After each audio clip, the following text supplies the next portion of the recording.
আল্লাহকে চিনতে পেরেছিলেন এক মহিলা, তার নাম রাবিয়া বসরিয়া। রাবিয়া বসরিয়া মহিলা আল্লাহকে চিনতে পেরেছিল।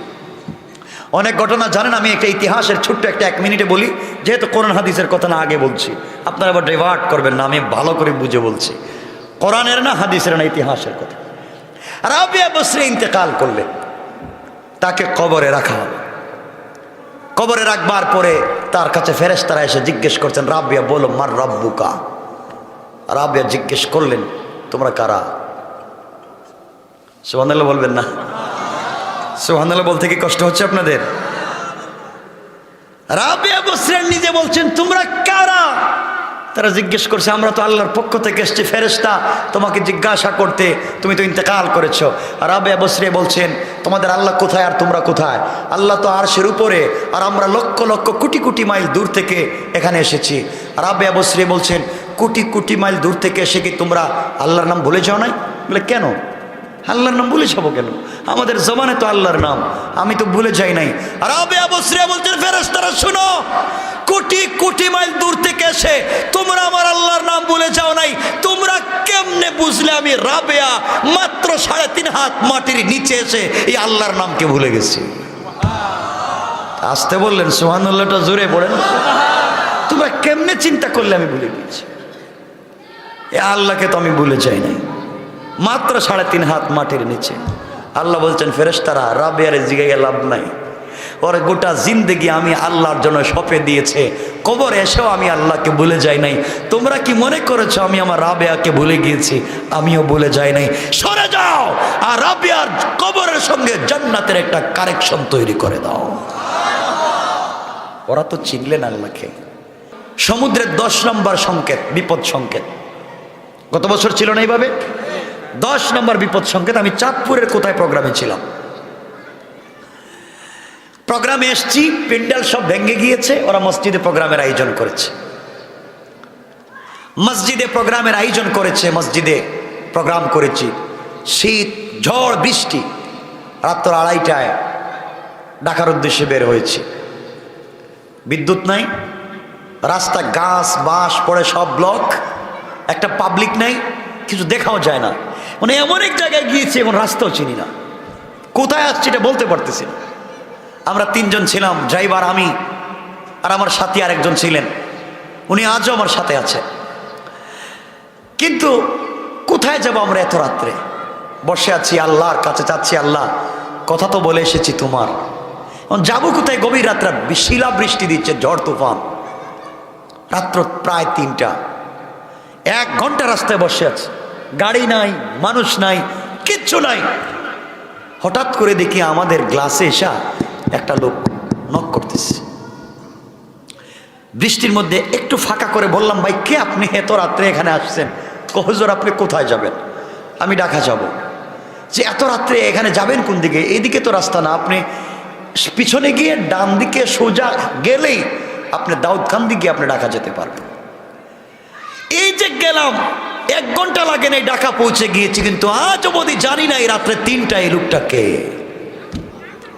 এখনো জানি নাই রাত 3টায় এই লোকটা ছিল কে।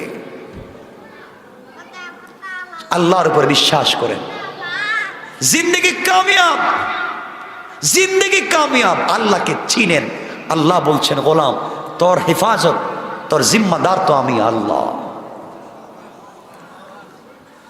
কথায় কথা চলে আসে।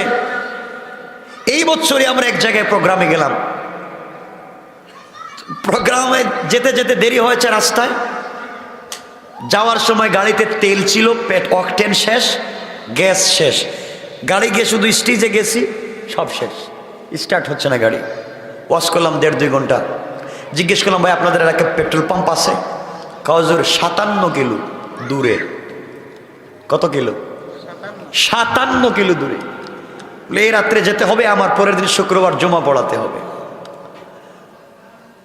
একজন লোক এসে মোটর সাইকেল থেকে 1 লিটার অকটেন দিছে, 1 লিটার। হুজুর আমাদের মোটর সাইকেলে 1 লিটার আছে, আপনি নেন, আর আজকে রাত্রে থাকেন, কালকে আমরা ব্যবস্থা করে আপনাকে দেব। 1 লিটারে কি যাওয়া যায়? সর্বোচ্চ 5-6 কিলো বা সর্বোচ্চ 8 কিলো, এর উপরে তো যেতে পারবো না। আজকের এই সময় না এই কথাটা বলবো না। সলাতুল হাজতের এক বরকত, ইন্টারনেটে একটা প্রোগ্রাম আছে আমার 2.5 ঘন্টার, সলাতুল হাজত, নামাজের কি বরকত। আরে নামাজ পড়ে দেখেন, ফেরেশতা আল্লাহ ডাইরেক্ট সামনে পৌঁছায় দিবে। সলাতুল হাজত তো জানেন না কোন নামাজ, সালাতুল হাজত তো জানেন না কোন নামাজ। ড্রাইভারকে বললাম আমরা গাড়িতেই সালাতুল হাজত পড়ি, পড়লাম রাত্র 2:30। ড্রাইভার আমাকে বললাম চাবি আমাকে দাও, আমি গাড়ি চালাই। বিসমিল্লাহ বলে গাড়ি স্টার্ট দিয়েছি। আমি নিজে অকটেন আছে 1 লিটার, 8 কিলো যাবে অথবা 10 কিলো, কিন্তু গাড়ি স্টার্ট দিয়েছি। এই আল্লাহকে চিনলেন না, এই মনিবকে চিনলেন না। আল্লাহকে আল্লাহ বলছেন গোলাম তুই আমার হয়ে যা, তুই শুধু আমার হ, দেখ না আমি তোরে কি করতে পারি। এক মহিলার যমজ 2টা বাচ্চা হয়েছে, যমজ 2টা বাচ্চা পৃথিবীতে জন্ম নিয়েছে। প্রথমে যেই বাচ্চাটা দুনিয়ায় জন্ম নিল, এই বাচ্চাটার 2টা হাত আছে, 2টা পা আছে, চক্ষু আছে, মুখ আছে, সব আছে, সুন্দর একটা স্ট্রাকচার, সুন্দর একটা বডি। কিন্তু এই বাচ্চাটা দুনিয়ায় জন্ম নিয়েছে মরা, মৃত। আপনারা বলেন যে এই বাচ্চাটার হাত আছে, পা আছে, সব আছে, সুন্দর একটা বাচ্চা দুনিয়ায় জন্ম নিয়েছে, কিন্তু জীবন নাই, রূহ নাই, হায়াত নাই। এই লোকটাকে কি আপনারা গোসল দিবেন? কথা বলেন। গোসলের প্রয়োজন নাই, জানাজার প্রয়োজন নাই, কারণ পৃথিবীর জমিনে সে 1 সেকেন্ডও বাঁচে নাই, ঠিক না? তার সব আছে, হাত আছে, পা আছে, সব আছে, তো 1 মিনিট পৃথিবীতে থাকে নাই, তার জিন্দেগির কোনো দাম নাই। আর 1 সেকেন্ড পরে অথবা 1 মিনিট পরে ওই মহিলা আরেকটা বাচ্চাকে দুনিয়ায় জন্ম দিয়েছে। ওই বাচ্চাটার 2টা হাত নাই, 2টা পা নাই, 2টা চোখ নাই, বিকলাঙ্গ একটা বাচ্চাকে 1 মিনিট পর ওই মা জন্ম দিল।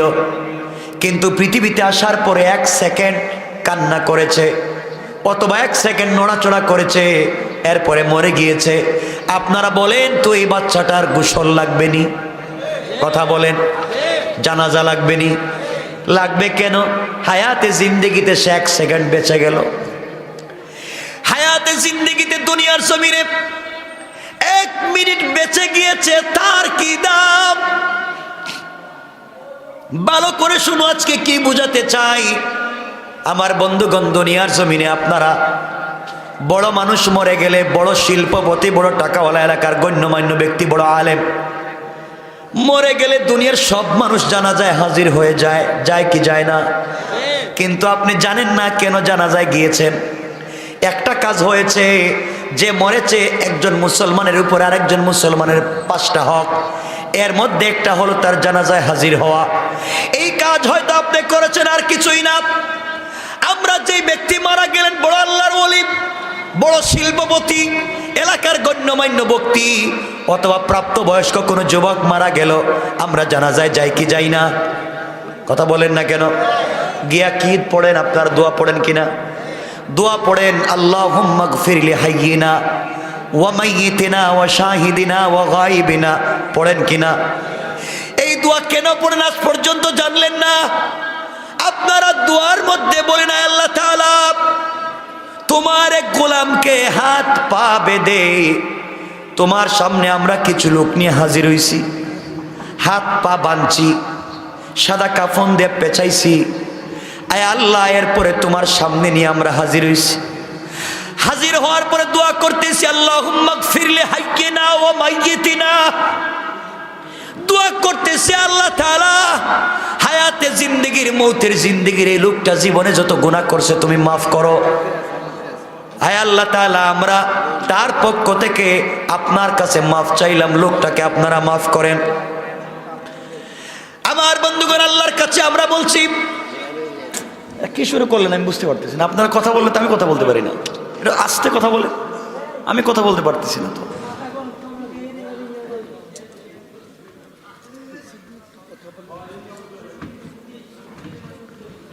আমার বন্ধুগণ, আমরা সবাই ওই লোকটাকে হাত পা বেঁধে সাদা কাফন দিয়ে পেঁচাইয়া জানাজার জন্য নিয়ে দোয়া করি, আল্লাহ যেই লোকটাকে নিয়ে আজকে তোমার সামনে মাঠে হাজির হইছি, কিছুক্ষণ পরে তাকে তোমার হাওয়ালা করব, কবরে রেখে দিব। আয় আল্লাহ তাআলা এই গোলামটাকে তুমি মাফ করে দাও, তার গুনাহ মাফ করে দাও। তা বলি কিনা? এখানে আমার লাভ কি? লাভ তো সব তার। যার জন্য দোয়া করলাম লাভ তো তার, যার জন্য দোয়া করলাম লাভ তো তার। সে মরছে, তার জন্য দোয়া করলাম, আমার লাভ কি? আপনারা জানেন না কার জানাজায় গেলেন? বড় মানুষের জানাজায় গেলেন, যে মরছে তার জন্য আল্লাহর কাছে দোয়া চাইলেন। আর যেই বাচ্চাটা 1 সেকেন্ড দুনিয়ার জমিনে বেঁচে ছিল, ছোট্ট যেই বাচ্চাটা 1 সেকেন্ড বাঁচার পরে মরে গেল, এই বাচ্চার জানাজায় আমি গেলাম না, কারণ বাচ্চাদের জানাজায় আমরা যাই না। ছোট ছোট বাচ্চা মারা গেলে জানাজা যাই না, 2, 4, 5 জন মিলে জানাজা পড়াইয়া দেয়, ঠিক না? আপনি বুঝেন নাই, আসলে আপনি বুঝেন নাই, দিন জানেন নাই, কার জানাজায় যাবেন বুঝেন নাই। এই ছোট্ট বাচ্চার জানাজায় আমরা যাই না, অথচ এই ছোট্ট বাচ্চার জানাজায় আমরা কি দোয়া পড়ি? পুরুষ হলে পড়ি আল্লাহুম্মা জাআলহু লানা, মেয়ে হলে পড়ি হালানা আল্লাহুম্মা জাআলহু লানা ফারাতাও ওয়া জাআলহু লানা আজরা ওয়া যুখরা। এই দোয়া পড়ি। আপনি জানেন না দোয়ার অর্থ কি জন্য আপনি জান না, এই জন্য আপনি জানেন না। আমরা ওই সময় দোয়া পড়ি, আয় আল্লাহ তাআলা তোমার কাছে একটা মাসুম বেগুনাহ ফেরেশতা বাচ্চা নিয়ে হাজির হলাম। আয় আল্লাহ তাআলা এই বাচ্চার বরকতে, বাচ্চার ওসিলায় তুমি আমাদেরকে মাফ করে দাও। তাহলে আপনি ছোট্ট বাচ্চার জানাজায় হাজির হয়ে নিজের জন্য দোয়া করতে পারতেছেন, আর বড় মানুষের জানাজায় হাজির হয়ে তার জন্য দোয়া করেন। তো আমাদের যাওয়া উচিত কার জানাজায়? কথা বলেন তো, আপনি যে বুঝেন না এজন্য যান না। আমরা আল্লাহর কাছে দোয়া করি, আল্লাহ তাআলা ছোট্ট বাচ্চাকে নিয়ে তোমার সামনে হাজির হয়েছি, এর উসিলায় তুমি আমাদেরকে মাফ করো। শেষে বলি শাফিআ ওয়া মুশাফফা। আয় আল্লাহ তাআলা শুধু আমাদেরকে মাফ করলে হবে না, এই বাচ্চাটাকে কিয়ামতের দিনে আমাদের ব্যাপারে সুপারিশকারী বানাইয়া দাও। কি দোয়া করলেন আপনি, কিন্তু আপনি জানলেন না যে যাইবেন কোথায় আর গেলেন কোথায়। এজন্য ছোট্ট বাচ্চাদের জানাজায় বেশি যাবেন, নিজের লাভ, নিজের লাভ। এই বাচ্চাগুলোর লাভ কি শুনেন? কিয়ামতের দিনে আল্লাহ রাব্বুল ইজ্জত ওয়াল জালাল হিসাব নিকাশ যখন শেষ করবেন, হিসাব নিকাশ আরম্ভ করে দিবেন কিয়ামতের মাঠে, আল্লাহ এমন সময় ফেরেশতাদেরকে বলবেন, ফেরেশতারা এই যে ছোট্ট বাচ্চাটা 1 সেকেন্ড 1 মিনিট পৃথিবীতে বেঁচে ছিল, এরপরে যেই বাচ্চাটা মরে গিয়েছে, অথবা অপ্রাপ্ত বয়স্ক না বালিগ যেই বাচ্চা মরেছিল দুনিয়ায়, এই বাচ্চাগুলো আজকে কোথায়? খুঁজে খুঁজে আমার সামনে হাজির করো। মায়ের ঘর থেকে জন্ম নিয়ে যে বাচ্চা মরে গিয়েছে, এই বাচ্চাগুলাকে আজকে আমার সামনে হাজির করো। ফেরেশতারা মিলে সকল ছোট্ট ছোট্ট বাচ্চাদেরকে আল্লাহর সামনে হাজির করবেন। আল্লাহ বলবেন, বাচ্চারা তোমরা তো মা বাপকে দুনিয়ার জমিনে দেখো নাই, দুনিয়ার আলো বাতাস কিছুই বুঝো নাই, গুনাহ কানা কিছুই করো নাই, ইন্তেকাল করে কবরে আসছো।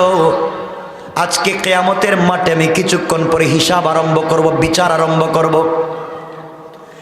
এই বিচার হবে একমাত্র ইনসাফের বিচার। ওই জায়গার মধ্যে কোনো স্যাক্রিফাইস নাই, কনফার্মাইজ নাই। সুতরাং তোমরা শোনো, কিয়ামতের মাঠে দৌড়াদৌড়ি করো না, জান্নাতের সার্টিফিকেট হাতে নাও, আর তোমরা বাচ্চাগুলা জান্নাতের ভিতরে চলে যাও। এই ছোট্ট ছোট্ট বাচ্চা যেগুলা অপ্রাপ্ত বয়স্ক মারা গিয়েছিল, আল্লাহ তাদের কাছে জান্নাতের সার্টিফিকেট দিয়া বলবেন, যাও। বাচ্চাগুলা জান্নাতের কার্ড দিবে, সার্টিফিকেট হাতে নিবে। আল্লাহ রাব্বুল ইজ্জত ওয়াল জালাল বিচার কার্য শুরু করবেন। হঠাৎ করে দেখবেন বাচ্চারা কিয়ামতের মাঠে এদিক সেদিক দৌড়ায়। আল্লাহ বলবেন কিরে ওদেরকে না আমি জান্নাতের সার্টিফিকেট দিয়া বললাম জান্নাতে যাইতে, ওরা যায় না কে? কিয়ামতের মাঠে দৌড়ায় কেন? ওদেরকে আমার সামনে হাজির করো। এই বাচ্চাগুলাকে আল্লাহর সামনে হাজির করা হবে। আল্লাহ বলবেন তোমরা জান্নাতে যাও না কেন রে? তোমরা এখানে মাঠের মধ্যে দৌড়াদৌড়ি করো কেন? এই বাচ্চাগুলা ডেকে ডেকে বলবে আয় আল্লাহ তাআলা, তুমি কেমনে বললা নিমক হারামের মতো আমরা জান্নাতে চলে যাব, কেমনে বুঝলা? আয় আল্লাহ তাআলা, দুনিয়ায় তেমনি এমনি আসি নাই।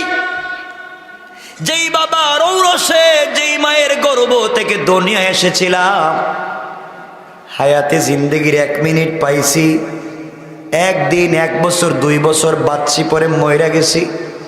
কিন্তু আমার মা তো আমাকে 10 মাস 10 দিন পেটে রাখছে। আমি মায়ের পেটে যাওয়ার পরে মা ঠিক মতো রাত্রবেলা খেতে পারে না, বমি হয়ে যায়। পা দিয়া পেটের ভিতরে আঘাত করছি। অগমনিব, আমার মা ঘুমায় না, সারা রাত্র দাঁড়ায়া দাঁড়ায়া কাঁদছে। ডেলিভারির সময় কত মা,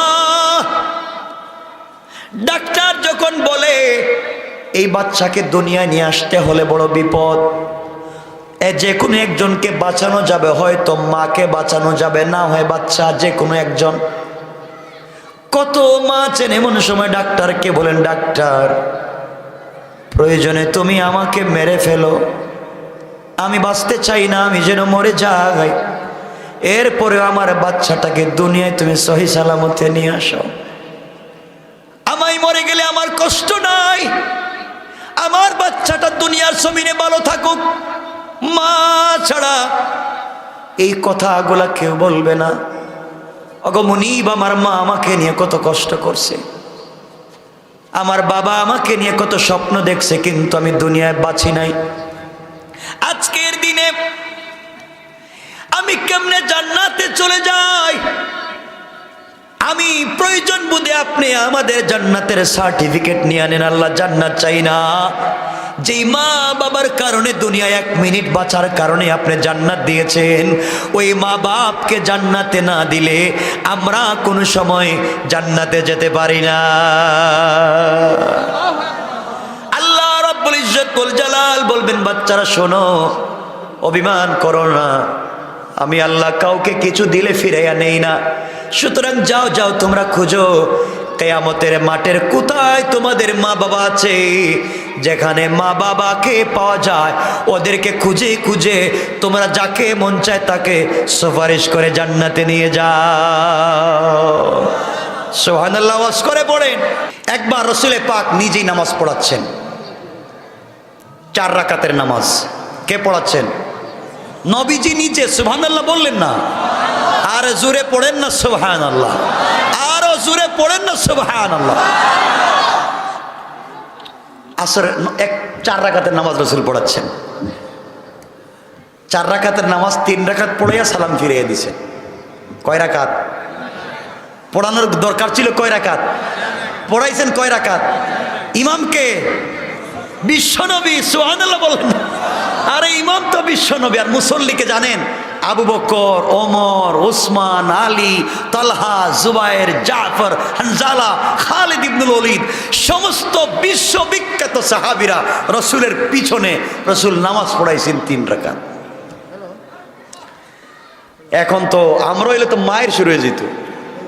নবীজি নামাজ সালাম ফিরাইয়া মুসল্লিদের দিকে তাকায়া বসছেন। এখন কে জিজ্ঞাসা করবেন রসুলকে, ইয়া রাসূলুল্লাহ নামাজ 3 রাকাত পড়লেন কেন? জবাব দেন, কে বলতেছে না। আবু বকর আস্তে আস্তে ওমরের হাত ধরলেন। ভাই ওমর, তুমি কি আসো? কাশি তো। নামাজ কয় রাকাত হইছে? আমি জানি না। জানো না কেন? নবীজি কয় রাকাত পড়ছে? আমি জানি না, আমি বুঝছি 3 রাকাত, কিন্তু আমি বলতে পারব না। তুমি বলো না কেন? ও ভাই, আমারে দেখিস কয়েস না, আমার দরকার নাই। 6 রাকাত হয়েছে, 6 রাকাতই থাকুক, কিছু বলার দরকার নাই। না, আবু বকর রসুলকে কিছু বলতে চায় না, ওমর রসুলকে কিছু বলতে চায় না। দুজন মিলিয়া গেছে উসমানের কাছে, কাছেই বসে উসমান, ভাই নামাজ কয় রাকাত হয়েছে? আপনাদের মনে কয় রাকাত হয়েছে? আমি জানি না, আপনারা কোন। আমরা দুইজন বলতেছি নামাজ হয়েছে 3 রাকাত। আমিও জানি নামাজ হয়েছে 3 রাকাত। আবু বকর বলছেন, ভাই ওসমান, তুমি তো জিন্নুর আইন, রসুলের 2টা মেয়েকে বিয়ে করেছ, তোমার অনেক সম্মান রসুলের কাছে। আমাদেরকে রসুল দেখলে যতটুকু ইজ্জত করেন, তোমাকে দেখলে 100 গুণ বেশি করেন। সুবহানাল্লাহ বললেন না? যে কথায় কথা চলে আসে, ইজ্জতের মশলায় গেলে আরো দূরে চলে যাবে। বাদ রসুল পাক ইসলাম তোমাকে ইজ্জত করেন, তুমি একটু বলো না রসুল নামাজ পড়েছেন 3 রাকাত। ভাই আমি মসজিদ থেকে বাইরে গেলাম, আমি নামাজে আসছি, এটাও তোমরা রসুলকে বলার দরকার নেই। নামাজ 3 রাকাত হোক আর 5 রাকাত হোক, আমি কিচ্ছু জানি না, দরকার হলে সারা জিন্দগি 3 রাকাত পড়ুন, কিন্তু রসুলকে কিছু জেগেইতে পারুন না। সুবহানাল্লাহ বললেন না? কি সম্মান, কি ইজ্জত। ওমর বলতেছে, ভাই উসমান রাগ করিস না, আমরা 3 জন হইছি তো, এখন দেখি আলী আসেনি। পিছন দিকে তাকায় দেখেন আলী তো বাইটটা খাটো ছিলেন, খাটো, পিছনে বসে আছে। আলীর যে গেলেন, কিও নামাজ কয় রাকাত হইছে? হইছে তো 3 রাকাত। কিছু কইবা? তোমরা 3 জন কি করো? আমরা শিখাও কেন? তোমরা 3 জনে কি করো? 2 জন রসুলের শ্বশুর, ডাইরেক্ট শ্বশুর, আর একজন তো 2 মেয়ের জামাই, আমার চাইতে তো বহুত বড়, 3 জনে বলো না কেন? এই কথা বলার পর উসমান আস্তে আস্তে মসজিদে বাইরে গেছে গা। আমার দরকার নেই, মায়েরা খাইলে তোমরা খাও, ভেজাল হইলে তোমাদের, আমি কিছুতে নেই, আস্তে করে বাইরে গেছি। ওমর কথা আমিও যাওয়ার দরকার, থাইকা লাভ নাই। 4 জন একত্রিত হয়েছে। 4 জন একত্রিত হয়ে চিন্তা করতেছে, রসুল তো 3 রাকাত পড়েছেন, এটা ঠিক, কিন্তু জিজ্ঞাসা করা লাগবে 3 রাকাত কেন পড়েছেন। রসুলকে কেমনে জিজ্ঞাসা করা যায়? 4 জন মিলে হজরতে বেলালকে ডাকছে, বেলালের দিকে আসো না। বেলালকে কি হয়েছে? আজকে একামত দিছে কে? বেলাল কত? আমি দিছি। রসুলের নামাজ পড়াইছে কয় রাকাত? 3 রাকাত। কত এলে তুমি পিছন দিক থেকে বললা না নামাজ 3 রাকাত হয়েছে? আমি কেন বলবো? আমি ডাইনি বামে দেখতেছি ওমর আবু বকর বসে আছে, তোমরা করলা কি? তোমরা থাকতে আমি জিজ্ঞাসা করতে যাব কেন? আমার বিপদে ফেলাইও না, আমি গরিব মানুষ, এখানে মুয়াজ্জিনি করে থাকি, তোমরা আবার কোনটা বলবো আমার চাকরি যাইব। তোমরা যা মন চায় করো। 4 জন মিলে বলতেছে, বেলাল তোমাকে রসুল শুধু ভালোবাসেন না, রসুল বলছেন জান্নাতে গেলে জান্নাতে যেই গুড়ার পিঠে রসুল থাকবেন ঢুকার সময়, এর লাগাম থাকবে তুমি বেলালের হাতে। রসুল মেরাজে গিয়া বেলাল তোমার পায়ের আওয়াজ জান্নাতুল ফিরদাউসে শুনেছেন। তুমি বলো না নামাজ কয় রাকাত হইছে, আমরা পিছনে আসি।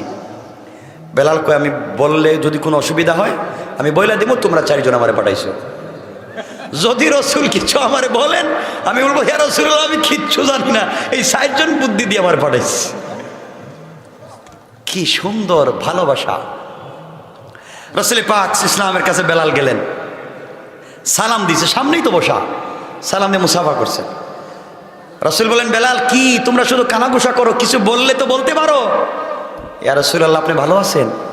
ভালো তো আছি, দেখতেছো না ইমামতি করতেছি, ভালো আছি। কি বলতে চাও বলো। ইয়া রাসূলুল্লাহ বলতে চাই। দেখেন কি জিগায়, বলতে পারতো আপনি হুজুর নামাজ 3 রাকাত পড়েছেন, 4 রাকাত পড়েন নাই, এটা বলতে পারে না? এটাই তো।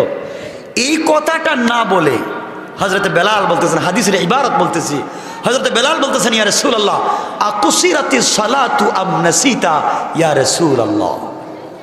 বেলাল বলতেছেন, ওগো আল্লাহর পয়গম্বর, আজকে থেকে কি 4 রাকাত নামাজ 3 রাকাত হয়ে গেছে? আল্লাহ কি জিব্রাইল পাঠাইয়া আজকের থেকে বলেছেন যে আমরা আসরের নামাজ 3 রাকাত পড়বো? না আম নাসিতা ইয়া রাসূলুল্লাহ, না আল্লাহ আপনাকে ভুলাইয়া দিয়েছেন? সুবহানাল্লাহ বললেন না? বলতেছেন আপনি নামাজ 3 রাকাত পড়েছেন, বলতেছেন আপনি ভুল করেছেন, বলতেছে আজকের থেকে কি আমরা 3 রাকাত পড়বো নামাজ আসরের, নাকি আল্লাহ আপনাকে ভুলাইয়া দিয়েছেন? নবীজি বলছেন, বেলাল সহজ করে বলো নামাজ কয় রাকাত?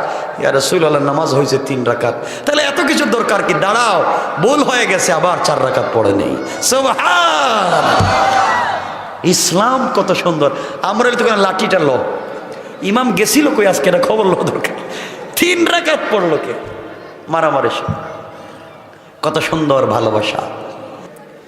নবীজির কাছে যখন দিন পৌঁছে গেল, নবীজির কাছে যখন নবুয়ত পৌঁছে গেল, নবীজি দ্বীনের দাওয়াত দিতে লাগলেন। দ্বীনের দাওয়াত দিতে দিতে তার বাল্য বন্ধু হযরতে আবু বকর সিদ্দিকের কাছে গিয়ে বলেন, আবু বকর, তুমি আমাকে ভালো করে চিনো, আমিও তোমাকে ভালো করে চিনি। আবু বকর, আমি আজকের থেকে নবী এবং রাসূল কালিমার দাওয়াত দিচ্ছি, তুমি কি কালিমা পড়বা না? কালিমাটা পড়ে নাও। আবু বকর ডাক দিয়া বললেন, মুহাম্মদ ইবনে আব্দুল্লাহ, তুমি আমার বন্ধু, সন্দেহ নাই, কিন্তু তুমি যে বললা তুমি নবুয়ত লাভ করেছো, তোমার কাছে নবুয়ত এসেছেন, কোরআন নাজিল হয়, এর প্রমাণ কি? তোমার কাছে কি কোনো প্রমাণ আছে? প্রমাণ থাকলে দাও, প্রমাণ ছাড়া তো আমি আবু বকর মানতে পারি না। আমার নবী ডেকে বললেন, আবু বকর, তুমি আমার কাছে নবুয়তের দলিল চাইলা, আমার কাছে নবুয়তের প্রমাণ চাইলা, আমি নবী কি না তুমি প্রমাণ চাইলা। আবু বকর রে, আমি নবী হয়েছি আজকে, আমি নবী হওয়ার 5-6 বছর আগে নবুয়তের দলিল পৌঁছে গিয়েছে তোমার কাছে। কোন সুবহানাল্লাহ। আবু বকর ডাক দিয়ে বললেন, বন্ধু মুহাম্মদ ইবনে আব্দুল্লাহ, তুমি নবুয়ত লাভ করে আমার কাছে দ্বীনের দাওয়াত দিচ্ছ আর বলছো তুমি নবী এবং রাসূল, আবার বলতেছো আমার কাছে নবুয়তের দলিল আরো আগে পৌঁছে গেছে, কেমনে কি বুঝি না। আমার নবীজি বলেন, আবু বকর রে, তুমি তো কিছুদিন আগে আমাকে বলেছো, তুমি তো কিছুদিন আগে আমাকে বলেছো, কয়েক বছর আগে তুমি একটা স্বপ্ন দেখেছিলে, ব্যবসার জন্য তুমি সিরিয়া শামে গিয়েছিলে, ওই জায়গায় তুমি ঘুমের স্বপ্নে দেখেছো আসমানের উপর একটা চন্দ্র, হঠাৎ করে চন্দ্রটা চূর্ণ বিচূর্ণ হয়ে গেছে, ভেঙ্গে গেছে। চন্দ্রটা ভেঙ্গে প্রত্যেকটা টুকরা মদিনার অলিতে গলিতে, মদিনার মক্কার প্রত্যেকটা মানুষের ঘরে ঘরে পৌঁছে গিয়েছে। স্বপ্নে দেখেছো চন্দ্রটা ভেঙ্গে প্রত্যেকটা মক্কার মানুষের ঘরে ঘরে পৌঁছে গেল। এরপরে তুমি বললা স্বপ্নে দেখেছো, হঠাৎ করে দেখো যেই চন্দ্রটা ভেঙ্গে মানুষের ঘরে ঢুকে গিয়েছে, হঠাৎ করে এই চন্দ্র আগের চাইতে বেশি আলোকিত হইয়া একবারে পূর্ণিমার রাতের মতো হইয়া আবার আসমানের মধ্যে চন্দ্রটা দেখা যায়। আগের চাইতে কোটি গুণ বেশি আলোকিত যখন হয়ে গেছিল চন্দ্রটা, তুমি আবার দেখেছো এই চন্দ্রটা ডাইরেক্ট দৌড় দিয়ে তোমার ঘরের ভিতরে ঢুকে পড়েছে। আল্লাহ তোমাকে বুঝাইয়া দিয়েছেন নবুয়তের আলোটা মক্কার প্রত্যেকের ঘরে ঘরে ঢুকবে, আংশিক অথবা পুরাপুরি। ঘরের 5 জন সদস্য হলে 2 জন ইসলাম কবুল করলো, অথবা 1 জন অথবা 3 জন পুরাপুরি করলো না। আর তোমার ঘরের ভিতরে পূর্ণ চাঁদ ঢুকে গিয়েছে, এর অর্থ হলো তোমার ঘরটা পুরানো ভাবে আল্লাহ রাব্বুল ইজ্জত ওয়াল জালাল সমস্ত বনি আদমের মধ্যে আমি বিশ্ব নবীর পরে উম্মতের মধ্যে শ্রেষ্ঠ সম্মান আল্লাহ তোমাকে দিয়েছে। আবু বকর ডাক দিয়া বললেন, মুহাম্মদ ইবনে আব্দুল্লাহ, বন্ধু আমার আর বলা লাগবে না। খুশির ঠেলায় দাঁড়িয়ে গেলেন, আমার নবীর কপালে চুম্বন করলেন আর জড়াইয়া ধরলেন আর বললেন, বন্ধু দেরি করা যায় না, আর দেরি করো না, তুমি আমাকে পড়াইয়া নাও লা ইলাহা ইল্লাল্লাহু মুহাম্মাদুর রাসূলুল্লাহ। হযরত সিদ্দিক আকবর কালিমা পড়ে মুসলমান হয়ে গেলেন। মুসলমান হয়ে যাওয়ার পরে আর ঘরের ভিতরে থাকতে ভাল লাগে না। দেখেন একটা মানুষ কত ভদ্র ছিল, নম্র। কুরাইশের মধ্যে সিদ্দিক আকবর অনেক দাম ছিল, মক্কার মধ্যে সিদ্দিক আকবরের অনেক সম্মান ছিল, অনেক ইজ্জত ছিল, মানুষ তাকে অনেক সম্মান দিত। এই সিদ্দিক আকবর দ্বীনের দাওয়াত দেওয়া শুরু করলেন।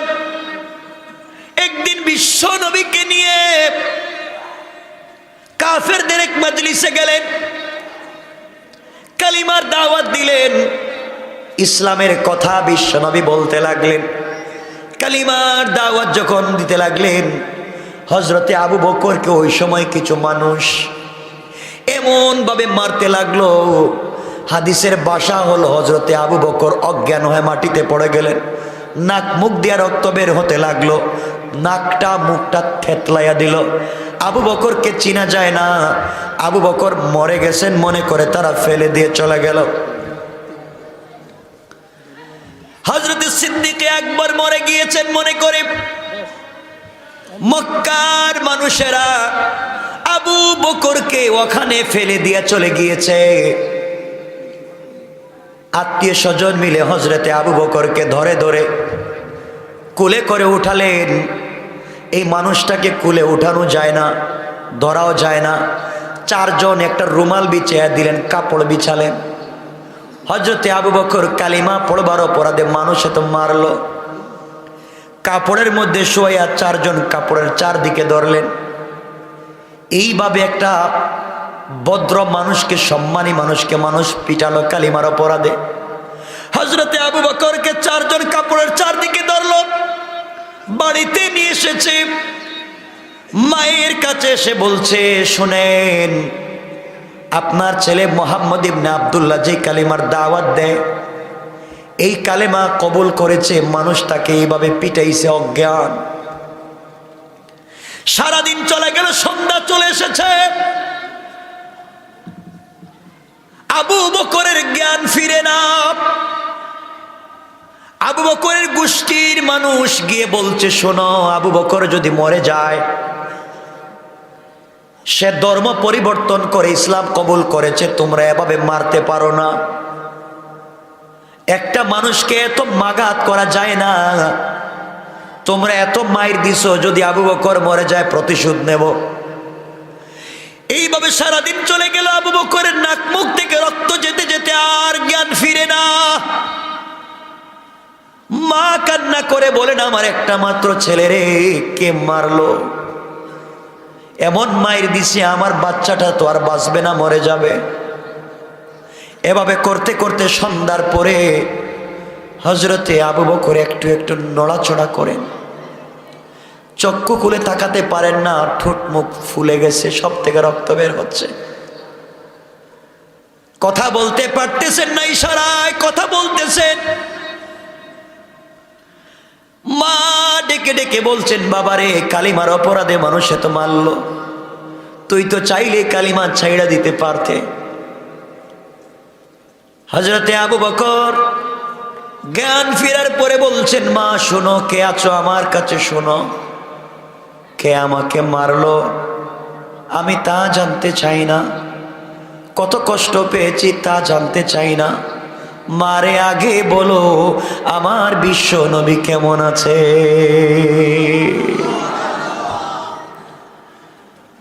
আবু বকরের মা তো পেরেশান, এত আঘাত প্রাপ্ত হওয়ার পরে আমার ছেলে তার নবীকে ভুলে যায় না। মা বলছেন, বাবা মুহাম্মদকে আমি তো চিনি না। তিনি বললেন, মারে, ও যে আবু তালেবের ভাতিজা, আব্দুল মুত্তালিবের নাতি মোহাম্মদ ইবনে আব্দুল্লাহ, আব্দুল্লাহর ছেলে, ওর কাছে আমি যাই, তার কালিমা আমি পড়ছি, এই জন্য মানুষ মারছে। মা, আমি মরে যেতে পারি, সবাই মারতে পারে, কিন্তু আমার বন্ধু যে কালিমার দাওয়াত দিয়েছে, আমি আমার জবানের কলেজায় যে শান্তি পাইছি, সবাই আমাকে 1 কোটি বার মারতে পারে, মরে যেতে পারি রে মা, কিন্তু 1 সেকেন্ডের জন্যে আমি আবু বকর কালিমা ছেড়ে দিতে পারি না। মা খাবার নিয়ে আসছেন, চামচ দিয়া মুখে দিতে চাইলেন, আবু বকর, বাবা 1 ফোঁটা পানি খা। আবু বকর ডাক দিয়া বলছেন, মা, আমি আমার আল্লাহর জাতের কসম করে বলছি, যতক্ষণ পর্যন্ত আমি আমার নবীর খবর নিতে না পারবো, আমি আবু বকর 1 ফোঁটা পানিও খাবো না। মা ডেকে বললেন, আবু বকর, আমি কেমনে চিনি না, জানি না তার বাড়ি কোথায়, আমি কোথায় গিয়ে তারে খুঁজবো? আবু বকর বলছেন, মা, খুঁজার একটা সুযোগ বলে দি, তুমি একটু খবর নিয়ে আসো, না আসলে আমি কিন্তু বাঁচবো না।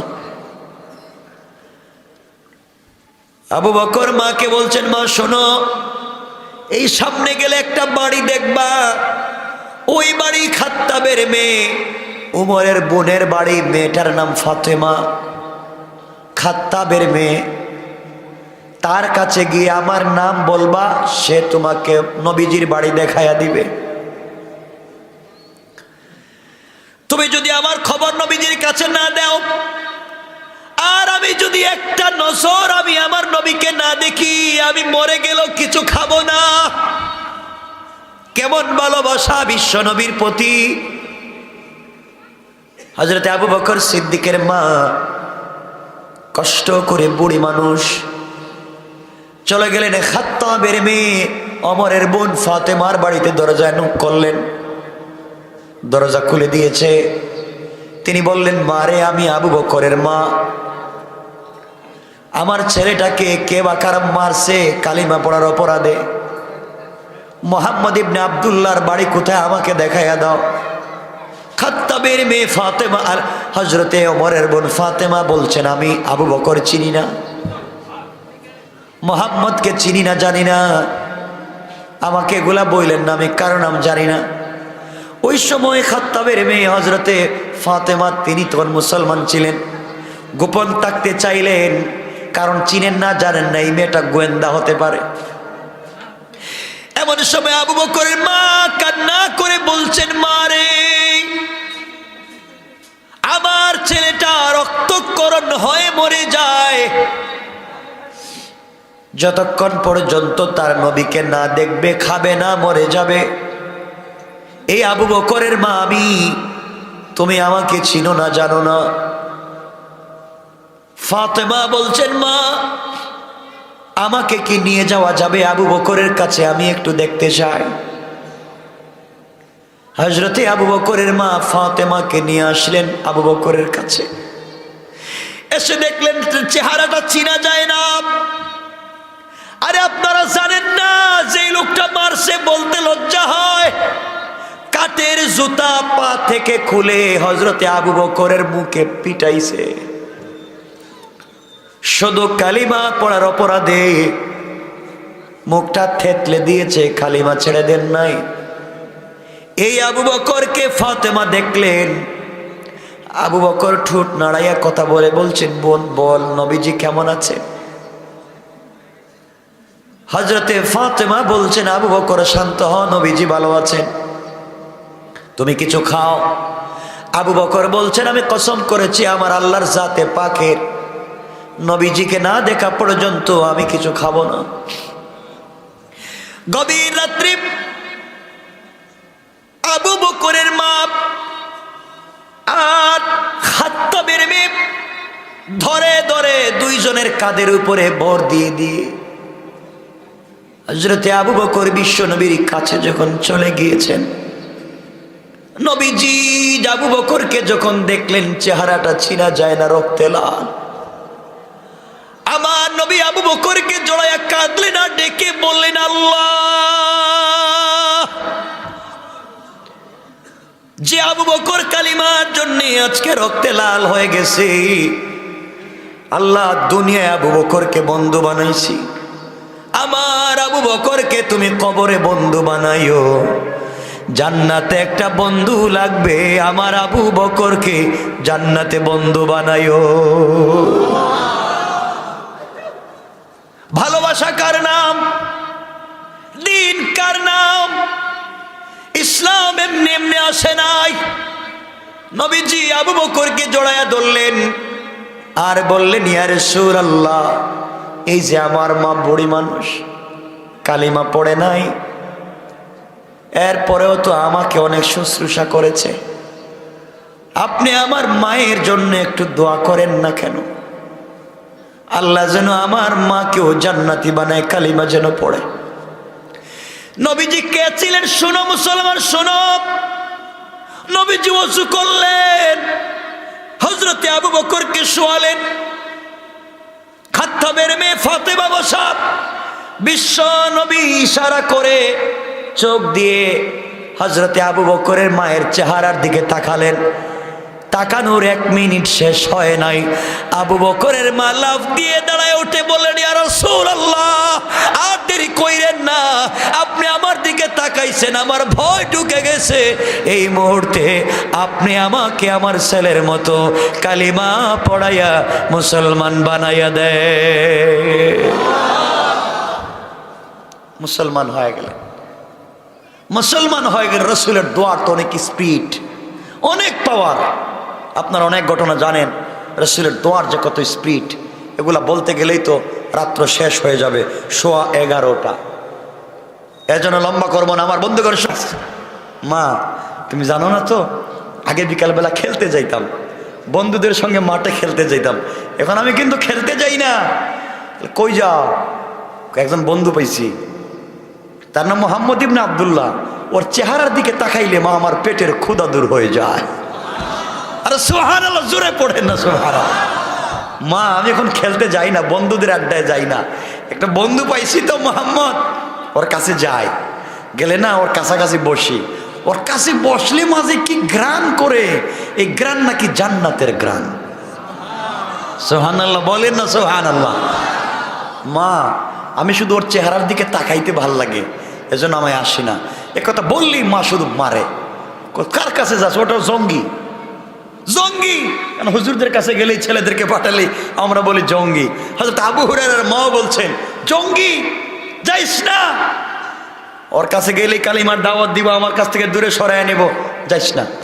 মা তুমি জানো না তো, আসো না একদিন আমার সাথে, দেখো না তার চেহারা, তুমি দেখলেই তো পাগল হয়ে যাইবা। ওর চেহারার দিকে তাকাইলে মা কি যে মায়া লাগে, মায়া। তুমি জানো না মা, ওই মোহাম্মদ তো রাস্তায় শুয়ে থাকে আর আকাশের মেঘ তাকে ছায়া দেয়। মা তুমি তো মোহাম্মদকে চিনো না। ওরা ফান এলাকা জিক্রাক, মনে আছে? আমার আয়াত মনে আছে? এই নবীর কথাই বলছি।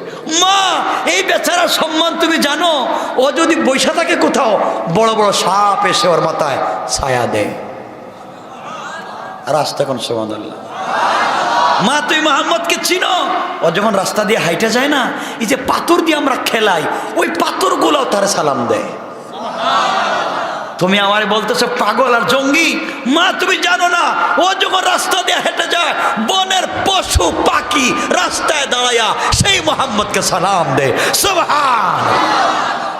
তুমি বলছো পাগল, মা বলছে দেখিস না মক্কার বড় বড় লিডারেরা, নেতারা, আবু লাহাব, আবু জাহাল, বলছে না ওটা পাগল, বলছে না পাগল, ওর ধারে কাছে যাইতে না।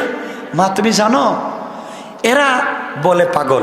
আমার প্রথম কথা মনে আছে, নবীকে পাগল বলেছিলাম বর্তমানকারেরা হচ্ছে আবু জেহেল প্রো, মনে আছে? এই জায়গায় আসলাম শুধু মনে রাখবার জন্য চলে এসেছি। আমার বন্ধুগণ, মা বলছে দেখছো না বড় বড় লিডারেরা বলছে ওটা পাগল। আবু হুরায়রা বলছেন মা ওরা তো সত্যি বলে পাগল, দিনের বেলা আইন করে মোহাম্মদের কাছে যাওয়া যাবে না, যে কালিমা পড়বে তারে পিটাইবে। মা দেখি তো, আর রাত্রে হইলে এরাই গিয়া মোহাম্মদের কালিমা, মোহাম্মদের কোরআন তিলাওয়াত শুনে। সুবহানাল্লাহ, একটু জোরে পড়েন না সুবহানাল্লাহ। মা তাহলে শোনো, এ আবু জাহেলের আইন করে যেই ব্যক্তি মোহাম্মদের কোরআন তিলাওয়াত শুনতে যাইবা, তার কাছে যাইবা, তাকে মায়ের পিটানো হবে। কেউ যখন যায় না, সবাই যখন রাত্রে ঘুমিয়ে যায়, আবু জাহাল চিন্তা করে আহারে আজকে আইন করেছি যেই ব্যক্তি মোহাম্মদের কোরআন তিলাওয়াত শুনতে যাইবে তাকে পিটানো হবে, সুতরাং মক্কার কোনো মানুষ আজকে মোহাম্মদের কোরআন তিলাওয়াত শুনতে যাবে না। আমি আবু জাহাল তো রাত্রে ঘুম আসে না, যত বিরোধিতা করি না কেন, মোহাম্মদের কোরআন তিলাওয়াত না শুনলে আমার ঘুম আসে না। আল্লাহু আকবার। মক্কার মানুষ ঘুমিয়ে যায়, আবু জাহাল রাত্রবেলা চলে গিয়েছে। নবীজি আস্তে আস্তে কোরআন পড়েন, মিলানো আয়াত, আর রহমান আল্লামাল কোরআন খালাকাল ইনসান, কত সুন্দর মিলানো। ওয়াশ-শামসি ওয়া দুহাহা ওয়াল কমারি ইযা তালাহা, শুধু মিলানো পড়ে আর মজা লাগে। মজাই তো লাগে, মজাই লাগে, শুধু পড়ে আর মজা লাগে। শোনে আবু জাহাল মনে করতেছে আমি আজকে সারা রাত্র মজা করে কোরআন শুনবো, কারণ আমি তো আইন করছি আজকে কেউ আসবে না। এদিকে আবু সুফিয়ান বলে আজকে আইন হইছে বিশ্বনবী মুহাম্মদের কোরআন তিলাওয়াত শুনতে কেউ যাবে না, আমি যাই। আবু সুফিয়ান সে নিজেও আসছে, এদিকে উতবা শয়বা মুগীরা ওরা মনে করে আজকে আইন হইছে, কেউ যাবে না, আমি যাই বলতে বলতে সবাই গিয়েছে। নবীজি সব ফজর পর্যন্ত কোরআন তেলাওয়াত করলেন। যখন তেলাওয়াত বন্ধ করে দিলেন সকাল হয়ে গেল। আবু জাহেল কয় সকাল হওয়ার আগে বাড়িতে যাই, গিয়ে ঘুমায়া যাই, নাইলে মানুষ বলবে আমি আইন করলাম আবার আসলাম কেন। আবু জাহেল যখন বাইর হইছে, আবু সুফিয়ানও বাইর হইছে, রাস্তায় গিয়ে একজনের পায়ের সঙ্গে আরেকজনের ধাক্কা। কয় তুই কে? কয় তুই কে? আমি তো আবু জাহাল। তুই কে? আমি আবু সুফিয়ান। কে নাইছস? তুই কে নাইছস? ক সুবহানাল্লাহ বললেন না? আল্লাহু আকবার বলেন না? আল্লাহু আকবার। কোরআনের আকর্ষণ, কোরআনের আকর্ষণ, কোরআন তেলাওয়াতের মজা, মুআজিজা। মুগীরা কয় তুই কেন? আমি কেন মানে তোমরা কেন আইছো? সবাই বৈশা কয় আমরাই তো আইন করছি, আসলি মায়ের, আমরাই তো আইন ভঙ্গ করতেছি। আবু জাহেল কয় ভাই যতই আইন করি আমার ভালো লাগে না, রাত্রে ঘুমই আসে না, ওর কোরআন শুনতেই হয়। আবু সুফিয়ান কয় আমারই তো একই বেমার। আবু লাহাব কয় আমারই তো একই সমস্যা, ওর কোরআন তেলাওয়াত শোনা লাগে। আবু সুফিয়ান বলছে বন্ধু আরেকটু কঠিন আইন করো। আবার সংসদ বসেছে। আজকের আইন কি? আজকের আইন হলো আগামীকালকে থেকে কেউ যদি মুহাম্মদের কোরআন তেলাওয়াত শুনতে যায় তার মৃত্যুদণ্ড। Thank you. মৃত্যুদণ্ডের আইন গোটা মক্কায় ঘোষণা, কোরআন শুনলেই মৃত্যুদণ্ড। আর কেউ যাবে? আবু জাহেল রাত্রে ঘুমাইছে, রাত 1টার দিকে তার ঘুম আসে না। কয় আজকে তো আর কেউ আসবে না, মৃত্যুদণ্ড, এই বয়ে কি আর কেউ আসে? যাই আমি কোরআন তেলাওয়াত শুনতে যাই। সুবহানাল্লাহ বলেন না? নবীজি পড়তেছেন বিসমিল্লাহির রহমানির রহিম, আল্লাহু আকবার। কোরআন তেলাওয়াত। আবু জাহেল তো পাগল হয়ে গেছে, কি রে আজকে একা মজা করে শুনতেছি। আবু সুফিয়ানকে আবু জাহেল তো কালকে শক্ত করছে, আসলেই মৃত্যুদণ্ড, আমি যাই না। আবু সুফিয়ানও সবগুলো আবার রাত্রে হাজির। যাওয়ার সময় সবগুলো আবার দেখা, কিরে তুই কেন আইসস? তুই কেন আইসস? মৃত্যুদণ্ডের আইন করছে কে? আমি করছি। তুই দস্তখত দিলে সব তো ঠিক, আমরা এলাম কেন? দুস্ত আর যাই করো এর বন্ধ করা যাবে না। আমরা যত আইন করি আমরাই এখন দেখতেছি পারি না। আগামীকালকের থেকে কি করা যায়? আগামীকালকে আর কি করবেন? প্রতিদিন আইন করবেন, কিন্তু আইনে কাজ হবে না। কোরআন দিয়েছেন কে? জোরে বলেন কে? আল্লাহ বলছেন এটা তো মুআজিজা। শোনেন, আমার আলোচনার প্রথমেই বলেছিলাম কোরআন একটা চুম্বক, মনে আছে শব্দ? এই চুম্বকের জায়গায় আসলাম, খালি আকর্ষণ করে সারাদিন রাসূলে গালি দে, কিন্তু রাত্রে আকর্ষণ করে। হযরত আবু হুরায়রা বলছেন মা আপনি বলছেন আবু জাহিলের কথা, এগুলো সারাদিন গালি দে, রাত্রে কোরআন শুনতে যায়। সুবহানাল্লাহ বললেন না? তো আমার আপনি বাধা দিচ্ছেন কেন? আমারই তো ভালো লাগে না।